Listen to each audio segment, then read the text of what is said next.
nkwanirizaako nnyo mukwano gwange ali eyo ampuliriza.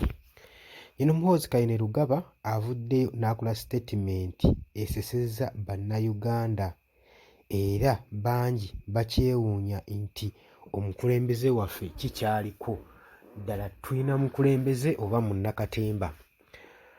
Avuddeyo n'abasesa gwe mukwano gwange ngenda kubanga mbikuwa ggwe ali eyo ampuliriza. Weebale kwekumira ku mayunga naga UG Updates TV.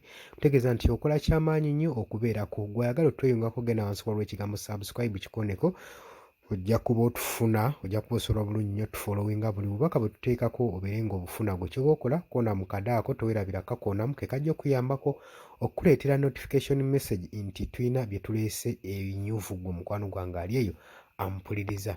Jeno Muhoozi Kainerugaba, Chief of Defence Force era mutabani wa Yoweri Kaguta Museveni era ng'agwa mu First Family, avuddeyo n'alangira n'agamba ayagala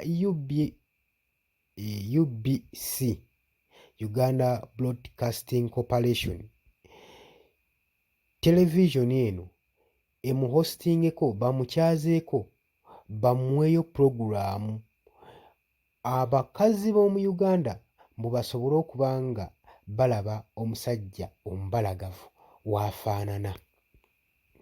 Jeno Muhoozi Kainerugaba avuddeyo n'akola statement ng'ayagala UBC, Uganda Broadcasting Corporation, emufunireyo puroguraamu basobole okuba nga bamuhostinga nga bamukyaza, Abannayuganda abakyala bonna basobole okuba mbu nga bekkaanya ku musajja omubalagavu omuyooyeetivu nga w'alina okuba ng'afaanana.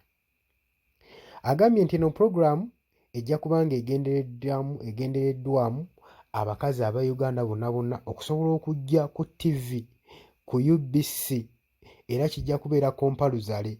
Bannayuganda bonna bonna, channel zonna zonna zijja kuba ziragiddwa okuba nga zitega Jeno Muhoozi Kainerugaba, ng'ekigendererwa ky'abakazi b'e Uganda mbu okuba nga bajulira omusajja omulungi omubalagavu bw'aba alina okufaanana.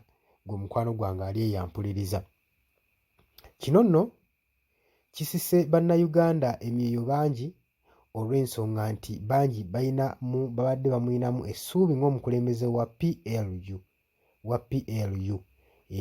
Badde bamulinamu essuubi nga bwe yabasuubiza nti nno ssaawa yonna yonna ajja ku ntebe, naye abamazeemu amaanyi okulaba ng'ensonga z'asoosowaza teziri political yadde n'akamu n'akeddagala. Tetumanyi kigendera kya Jeno Muhoozi Kainerugaba, naye nze ngamba waliwo ensonga eyeekwese eno emabega. Jeno Muhoozi Kainerugaba bwe yajja mu campaign yali talina popularity mu bantu, kati agezaako nnyo okupostinga social media eno, bino byapostinga anoonya popularity asobole okuba ng'afuuka common figure enimba Nnayuganda.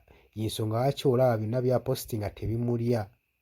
N'ekibya kiri kiswaza kitya tatya kiteekawo mbw'oba aswale. Si weekityo bwe kiri. Kati gwe abadde alowooza nti nno bino abikola mu ngeri y'okuba nga oba nga Uganda ne bannamawulire njagala muzuukuke, ono anoonya likes, followers ssaako n'okubeera public figure eri mu ggwanga lya Uganda, kubanga ensonga ya withdrawing mu campaign za 2026 general elections kubanga teyalina popularity mu bantu. Kati gy'aliko gy'anoonya. Nze ye endowooza yange, golowooza endowooza ye eri ki ku post ja Jeno Muhoozi Kainerugaba, Chief of Defence Force? Jangu mu comment section gwagala otweyungako tuteerako comment ye osobola ogenda ali n'ogenda ku kigambo subscribe kikoneko, ojja kuba osobola bulungi nnyo otweyungako ddala bulungi nnyo. Jangu likinga, sharinga, commentinga. Mbagala nnyo, mwebale kwekumira ku UG Updates TV. Mweraba, mbagaliza ekiro ekirungi.